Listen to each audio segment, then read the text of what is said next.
I just wanted to concentrate on the Islamic Golden Age. Was that around the time that we know as the Islamic Golden Age? Yeah, so the Islamic Golden Age, well, there's kind of two, and the one is the Abbasids in Baghdad.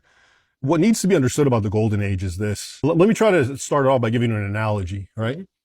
I forget which country, which Arab country or, in the Gulf, which is the one that has those skyscrapers that everyone, Dubai? Dubai, yeah, UAE? Dubai. Yeah, okay. UAE. Imagine, many, let's say decades or centuries from now, those buildings are still standing there. And, everything's changed and, Islam maybe is gone or whatever. And, people look at it and go, wow, that was a golden age, that country, that civilization, because look what it led to.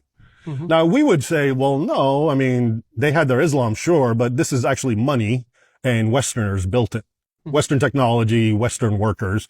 And it just so happened that these Arabs had the money to spend on it. That, I submit to you, is the best way to understand the golden age that happened historically. It didn't happen due to anything to do with Islam. Quite the contrary. It happened despite Islam. Okay. And it was basically, so let's, if we go to the Abbasid, as I was telling you, which is the primary golden age, keep in mind when these Arab Muslim conquests happen, so let's say Egypt and Syria, which were highly Christian, let's say in the 8th century, 9th century, 10th century, they're still majority Christian. Mm-hmm. And there's Jews also as well, especially in Alexandria and various cities. And you have a lot of Zoroastrians in Persia.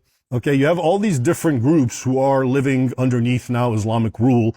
They're the ones who are doing all the stuff that we call the Golden Age. Okay, it's Christians, it's Jews, and especially it's Persians in the Abbasid era.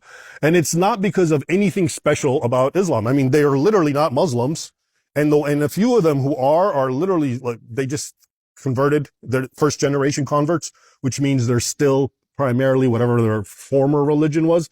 So the best that you can say is that the Muslims, sponsored it, maybe paid for it. Okay. But there was nothing intrinsic to Islam. And once Islam started to harden, if anything, all that stuff started dwindling away. Okay. So it was never because of Islam, but there was a time where Islam in its early nascent period was, you can say, liberal enough to allow this sort of thing to happen. But the people who were doing the achievements were actually not Muslims. And if they were like literally just converted to join the winning crowd, like a lot of people did over the years. And their mind and the way they thought and their heritage was still non-Muslim. So that's why I give you that analogy.